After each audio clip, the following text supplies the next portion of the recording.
ஓம் ஸ்ரீராம ராம ராமேதி ரமே ராமே மனோரமே சகசிரநாம தத்துல்யம் ஸ்ரீராம நாம வராணனே. உலகம் யாவையும் தாமுழா வாக்கலும் நிலைபெறுத்தலும் நீக்கலும் நீங்களா அழகிலா விளையாட்டுடையார் அவர் தலைவர் அன்னவர் கேசரன் நாங்களே. எத்திர எத்திர ரகுநாத கீர்த்தனம் தத்திர தத்திர கிருத்தமாஸ்தகாஞ்சலிம் வாஷ்பவாரி பரிபூர்ணலோச்சனம் மாருதிம் நமது ராட்சசாந்தகம். அஞ்சிலே ஒன்று பெற்றான் அஞ்சிலே ஒன்றை தாவி அஞ்சிலே ஒன்று ஆறாக ஆரியர்க்காக ஏகி அஞ்சிலே ஒன்று பெற்ற அணங்கை கண்டு அயலாரூரில் அஞ்சிலே ஒன்றை வைத்தான் அவன் எம்மை அழித்துக் காப்பான். இன்னைக்கு நம்ம கம்பராமாயணத்துல பாலகாண்டத்துல திருவதார படலத்துல 113வது பாட்டு பார்க்க போறோம். என்புழி வள்ளுவர் யானை மீமிசை நண்பரை அறைந்தனர் நகர மாந்தரும் மின்பிரள் நுசுப்பினார் தாமும் விம்மலால் இன்பம் என்ற அளக்கரும் அளக்கர் எய்தினார். இதுதான் பாட்டு. இப்ப பதம் பிரிச்சு பொருள் பார்க்கலாம். என்புழி வள்ளுவர் யானை மீமிசை நண்பரை அறைந்தனர் என்று மன்னர் பிரான் கட்டளையிட்ட போது வள்ளுவர் யானை மேலிருந்து அரசன் கூறியபடி பறை நன்கு சாற்றினர். நகர மாந்தரும் இதனை கேட்ட நகர மக்களும் மின்பிரள் நுசுப்பினார் தாமும் மின்னலை போன்ற இடையை உடைய பெண்களும் விம்மலால் இன்பம் என்று அளக்கரும் அளக்கர் எய்தினார். பெருங்களிப்பால் இன்பம் என்று சொல்லப்படும் அளக்க முடியாத கடலை அடைந்தனர். இப்ப நம்ம இந்த பாட்டுல இருக்கக்கூடிய நயங்களை பார்க்கலாம். என்புழி அப்படின்னு நம்ம ஏற்கனவே பார்த்திருக்கோம். உழி அதாவது நடந்துழி வந்துழி அப்படின்னா உழினாலே அது 7ஆம் வேற்றுமை உருவு காலத்தை குறிக்கும். அந்த சமயத்தில் அந்த பொழுதில் கண் அப்படின்னு வருது இல்ல, அதன் கண் இதன் கண் நிகழ்ந்தது அப்படின்னா அந்த சமயத்தில் அப்படின்னு. அந்த மாதிரி இங்க என்று அந்த சமயத்தில் தசரதன் இந்த மாதிரி பறைசாற்ற சொன்னார் அப்படின்னா என்னென்னலாம் சொன்னாரு நம்ம ஏற்கனவே பார்த்திருக்கோம்.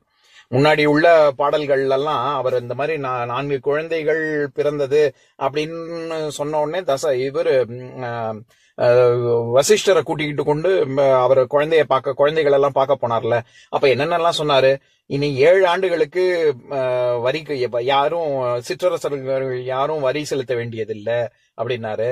அதை தவிர பொக்கிஷ அறையையும் திறந்து வைங்க அப்படின்னாரு. இது போக வேற்றரசர்கள் யார் யாரெல்லாம் சிறை பிடிச்சிருக்காங்களோ அவங்களெல்லாமும் விடுவியுங்கள், நாட்டையும் திருப்பி கொடுங்கள் அப்படின்னு சொன்னாரு. வேதியர்கள்லாம் நியமங்கள் எல்லாம் குறையில்லாமல் முழுவதுமாக அவர்கள் வேள்வி நடத்துவதற்கு என்னெல்லாம் செய்யணுமோ அதெல்லாமும் செய்யுங்க அப்படின்னாரு. அதுக்கப்புறம் இது திருவிழா கோலம், கோவில்கள் எல்லாம் திருவிழா கோலம் பொலியட்டும் அப்படின்னாரு. இது போக ஆலயங்கள் எல்லாம் புதுப்பியுங்கள் அப்படின்னாரு.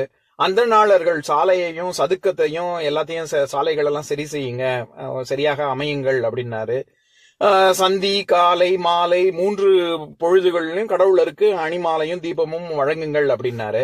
இப்படி எல்லாம் சொன்ன தசரதன் அப்படிங்கறதுனால இப்படி எல்லாம் சொல்ல சொன்னார்ல, அதைத்தான் இங்க என்புழி அப்படின்னா மேல சொன்ன எல்லாவற்றும் அந்த சமயத்தில் சொன்ன பொழுது என்ன பண்ணாங்களாம்? வள்ளுவர் யானை மீமிசை. இந்த இடத்துல வள்ளுவர் அப்படின்னா நம்ம ஏதோ திருவள்ளுவர் சொல்றாங்க அப்படின்னு நினைச்ச கூடாது. இங்க வள்வார் அப்படிங்கறத தான் வள்வார் நம்ம அதுவும் ஏற்கனவே நம்ம பார்த்திருக்கோம். அதாவது 165வது பாட்டை படிக்கிறேன் கேளுங்க.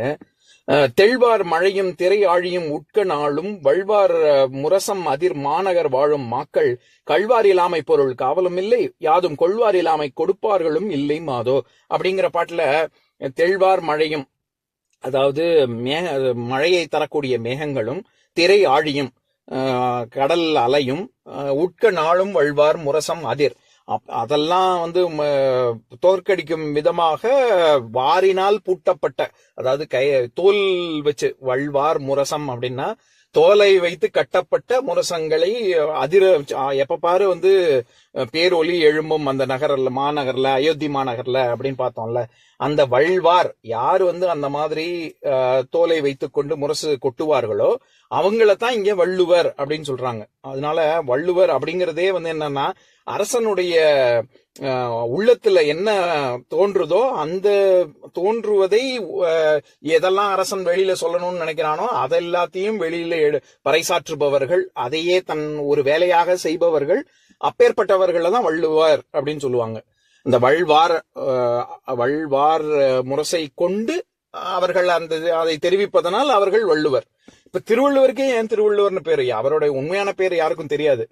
திருவள்ளுவருக்கே ஏன் திருவள்ளுவர்னு பேர்னா எப்படி அரசன் சொல்வதை நாட்டு மக்களுக்கு எல்லாருக்கும் எடுத்து சொல்றாங்களோ இந்த வள்ளுவர், இந்த திருவள்ளுவர் என்ன பண்றாரு? எல்லோருக்கும் உலக மக்கள் எல்லோருக்கும் அரசனாக இருக்கும் கடவுளின் உள்ளத்தில் இருக்கக்கூடிய அறக்கடவுளின் உள்ளத்தில் இருக்கக்கூடிய அறத்தை தர்மத்தை உலகத்திற்கு எடுத்து சொன்னவர் அப்படிங்கறதுனாலதான் அவருக்கு திருவள்ளுவர்னே பேரு.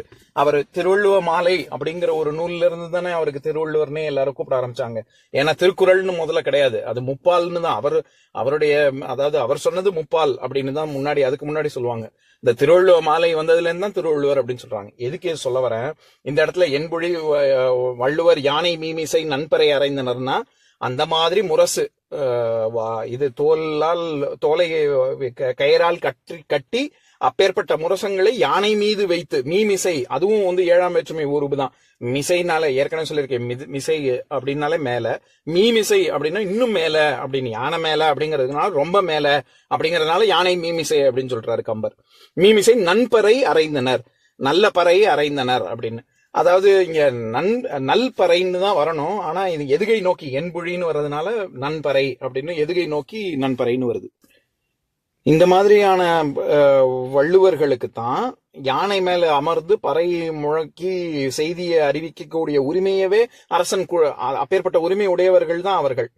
அதே மாதிரி இந்த இடத்துல இது பிறள் மின் பிறள் நுசுப்பினர் அப்படின்னு வருது இல்ல, அதுல நுசுப்பு அப்படின்னா இடைன்னு அர்த்தம். பிறள் மின் போன்ற, மின்னலை போன்றங்கிறது ஓம உருபு, அந்த மாதிரி பிறள் அப்படிங்கறதும் ஓமை உருபுகள்ல ஒன்று. இதுல நுசுப்பு அப்படின்னா இடை, அது வந்து நொசி அப்படிங்கிற வேர்ச்சொல்ல இருந்து வந்திருக்கு. ஏதாவது திருக்குறள்ல கூட ரொம்ப பிரபலமான ஒரு குறள், அதாவது நலம் புனைந்துரைத்தல் அப்படிங்கிற அதிகாரத்துல 5வது குறள் படிக்கிறேன் கேளுங்க. அனிச்ச பூ கால்களையாள் பெய்தாள் நுசுப்பிற்கு நல்ல படா பறை அப்படின்னு.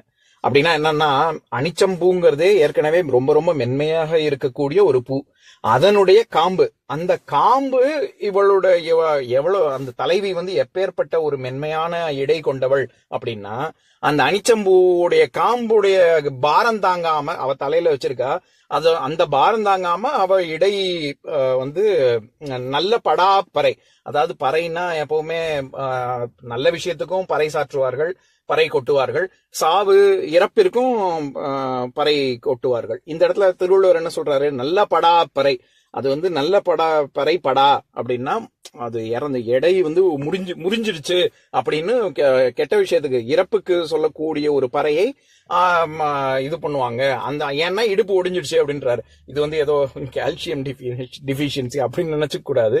அந்த அளவுக்கு ரொம்ப மென்மையான இடை அப்படின்னு அர்த்தம். எதுக்கு சொல்ல வர்றேன், இதுல நொசி, இப்ப நம்மளே ரொம்ப நொடிஞ்சு போனா அப்படின்னு சொல்றாங்கல்ல, இந்த நொடிஞ்சுன்னா ரொம்ப மென்மையா ரொம்ப தின்னா இருக்கிறது, அது எப்படி இருக்கான், மின்னல் போன்ற இடையை உடையவர்கள் அவர். இந்த நகர மக்கள் எல்லோரும் வந்து ரொம்ப, நம்ம ஏற்கனவே பார்த்திருக்கோம், விம்மலால் அப்படின்னா மகிழ்ச்சியால், களிப்பால் அப்படின்னு அர்த்தம். இன்பம் என்று அளக்கரும் அளக்கர் எய்தினார், இதுல அளக்கர்னா கடல்னு அர்த்தம். அதுவும் நம்ம ஏற்கனவே பார்த்திருக்கோம். தசரதன் எப்பேற்பட்ட ஒரு திறமைசாலி அப்படின்னு வர்ணிக்கிற பாட்டுல நான் 172வது பாட்டை படிக்கிறேன் கேளுங்க.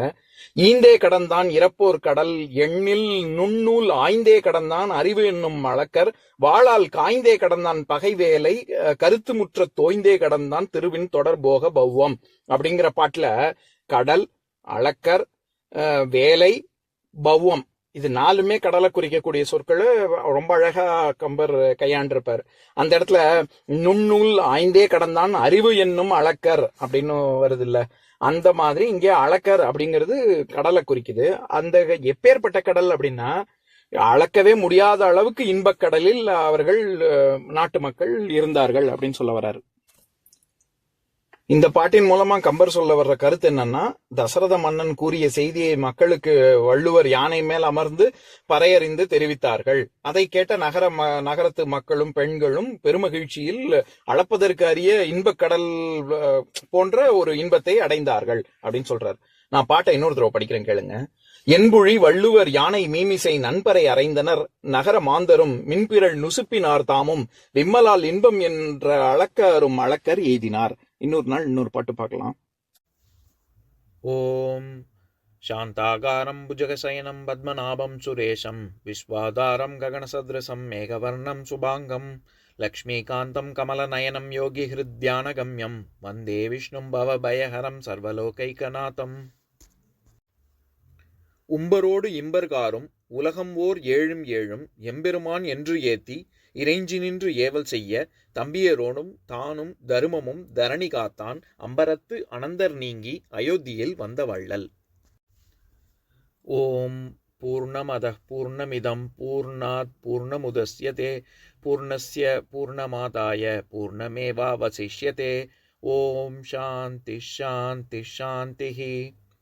ஓம் சர்வேஷாம் ஸ்வஸ்திர்பவது சர்வேஷாம் சாந்திர்பவது சர்வேஷாம் பூர்ணம் பவது சர்வேஷாம் மங்களம் பவது. ஓம் சாந்தி சாந்தி சாந்திः. ஓம் சர்வே பவந்து சுகினः சர்வே சந்து நிராமயாः சர்வே பத்ராணி பஷ்யந்து மா கஷ்சித் துக்கபாக் பவேத். ஓம் சாந்தி சாந்தி சாந்திः.